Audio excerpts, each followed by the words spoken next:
गासैबो बर' रायजो राजा अननाय आरो सिबिनायखौ फिन खनसे जासिहरफिननाय थाबाय। एक्चुअली दिनै भिडिअ खालामनाया बा मबाइल दोननाया बारा मोजां जाखायाखै, स्टेन्डबो लानाय जायाखै। थ' जिखियानो जादोला बाथ्राफोरा बिदिनोसै। बाथ्राखौ बुंनो नागिरदों आं बिथां राकेश ब्रह्म बिथाङा दाखालि साननैसो निउस पर्टेलाव आं नुनो मोनदों सेल्फ हेल्प ग्रुपनो बोरमा मासे रानना होनायखौ फिन नुफिननाय जादों। एक्चुअली बिथां बे राकेश ब्रह्मआ बे भेटेनारि जिहेतु भेटेनारि बेवहाय माबायदि स्ट्रं जानानै दङ। नंगौ बेफोरबायदि अमा फिसिनायनो दाउ फिसिनायनो बोरमा फिसिनायनो बेफोरजोंबो मानसिया खायफा डेभेलपबो जानायखौ नुदों जों गुबुन जायगायावहाय। दा हमनानै ला जेरैबायदि नों चेन्नाइनो गुबुन जायगायावहाय बेफोरबायदियाव भेटेनारि डक्टर बिराद स्ट्रं बिराद गोख्रों गोरा।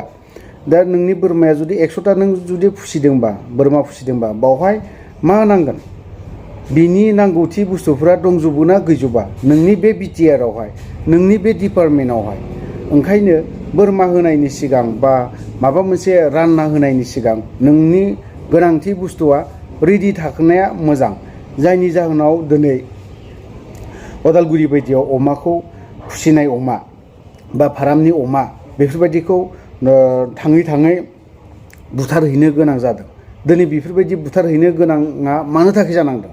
नोंनि आखायाव दिनै भेटेनारियावहाय मुलिया मोजां रोखोमनि गैजोबा आरो मोनसेबो डिस्ट्रिक्टआवहाय मोजां रोखोमाव गैया। दा चिराङावनो होन अदालगुरियावनो होन बा बाक्सा गुबुन डिस्ट्रिक्टआवहाय बे डिस्ट्रिक्ट बायदियाव भेटेनारि डक्टरनि मोनसे अफिस दं, नाथाय बावहाय नांगौ बायदि मुलिया गैजोबा। बे आं बुंनाय बाथ्रा नङा, नोंसोरनि बे अदालगुरिनिनो सासे जाय अमा फिसिग्रा बाक्सानिनो जायफोर अमा फिसिग्रा बिथांमोनानो बुङो माबा मोनसे अमानि भिटामिन होनो गोनां जायोब्ला बेखौ एक्सट्रायै बायनांगौ। माबा मोनसे मोनोब्ला माबा मोनसे मोना, माबा मोनसे लायनो थाङोब्ला मोनसेबो बुस्थुखौनो मोनबोआ माब्लाबा।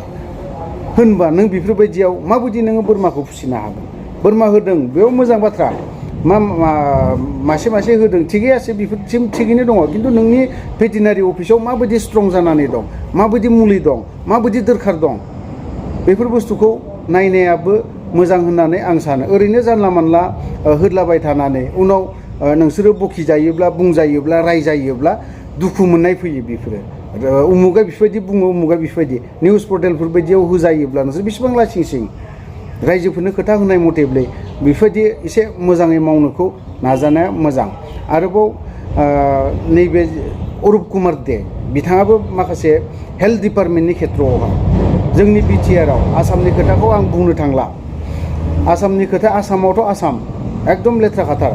जोंनि बिटिसिआवबो बिटिआरआवबो माने हेल्थ सेक्टरावहाय हस्पिटालफोरा दङ, बावहाय डक्टर थायोब्ला नार्स गैया, नार्स थाब्ला डक्टर गैया, डक्टर नार्स गासैबो थाजोबोबा माखासे मेडिसिन बा माबा माबिबा गैया जादों। जायनि जाहोनाव दिनै बिजनि बायदि बा बहाबा दाखालि सासे EM ना MCLA बिथांमोना थांनानैनो रायहैनो गोनां जादों। मानो जादों बेफोरो? दिनै प्राइभेट खुलिनाय मानायफ्रा बेफोरबायदियावनो बारा जानो हमदों। दिनै काजलगाव बायदियावहाय गोबां बेफोरबायदिनो एक्सिडेन्ट जानाय खोनायो, गोबां एक्सिडेन्ट जानायखौ खोनायो। आंनाव नार्सफोरा बहुद फन खालामनानै खोन्थाहरो। बेफोरबायदियाव अरुप कुमार देया गोसो होदोंना होआखै, नायदोंना नायाखै। दिनै मोनसे कल हरबानो अरुप कुमार देया बे डक्टरखौ सासपेन्ड बा डिसमिस खालामनानै होगोन होननानै बुंदों।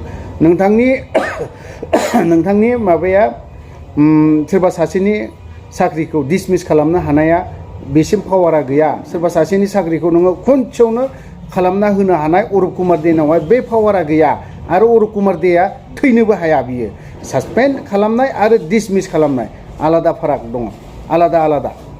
आंनि बुजिनायाव डिसमिस माने एकदम खनसेयावनो सिफायखाथारबाय, आरो मोनसे सासपेन्डआथ' नों बेखौ 6 मास बा बोसोरसे बा बोसोरनै बेफोरबायदि सासपेन्ड खालामना दोननो हायो।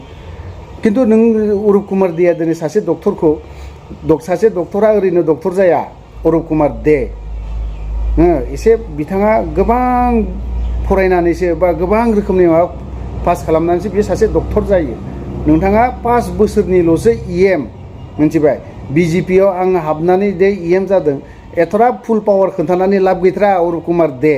नोंथांना 5 बोसोरल', 5 बोसोरनि उनाव नोंनि क्षमताया थागोन ना थाया बेखौ साननानै नोंसोरनि भेलिडिटिया साफा साफा फोरनिया साफा साफा चिफ मिनिस्टार बेफोरनो 5 बोसोरल' भेलिडिटि किन्तु बिसोरो गभर्नमेन्ट जबथार गभर्नमेन्ट साख्रि मोनखाथारनाय गभर्नमेन्ट साख्रि मोनखाथारनाय मानसिखौ नोंथाङा माबायदिहाय डिसमिस खालामनानै थैनोबो हाया नोङो आं लिरनानैबो होनो हायो बेखौ हाया अरुप कुमार देआ नोंथाङा डिसमिस खालामगोन होनना बुंदों थिकै আছে खालाम काजलगावआव नोङो मालाबा हाबफैनानै नायफै काजलगावआव हस्पिटाल मोनसे गिदिर दं बावहायथ' दैलि थैनायखौसो खोनाबाय थायो मालाबा सिजार जानाय थैनाय खोनायो मालाबा रं अपारेशन जानाय थैनाय खोनायो जों बेफोरखौ जोङो भिडिअ खालामहैनो थाङाखै खालामहैगोन मालाबा नार्सफ्रा गोबां बुंहरो आरो बेल' नङा क'क्राझार बायदिनिफ्रायबो फैयो गोबां हस्पिटालावनो बिराद लेथ्रा जोंनि BTC आव जोंनि दानिल' नङा बियो हेल्थ सेक्टरखौ जुदि स्ट्रं खालामनोब्ला नों दैलि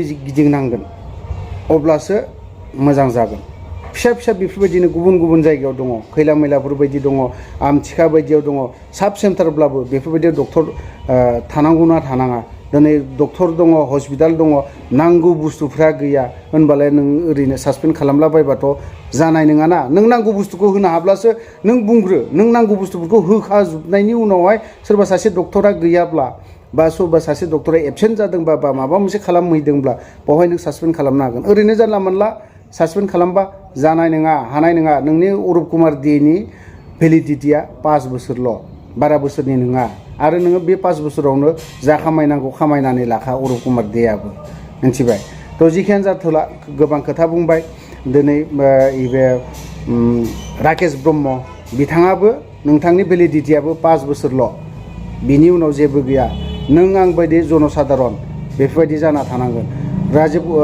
राकेश ब्रह्मआ गोदो जेरैबायदि कन्ट्रेक्टारमोन 5 बोसोरनि उनावबो थिग बेफोरबायदिनो कन्ट्रेक्टार खामानि मावनानै जाफिननांगोन बे गैयिफोरनिफ्रायनो न'आव गिदिंहैफिननो गोनां जागोन आं बेखिनि खोथाखौ रोखा बुंदों नोंथांनि डिपार्टमेन्टआव नोंथाङा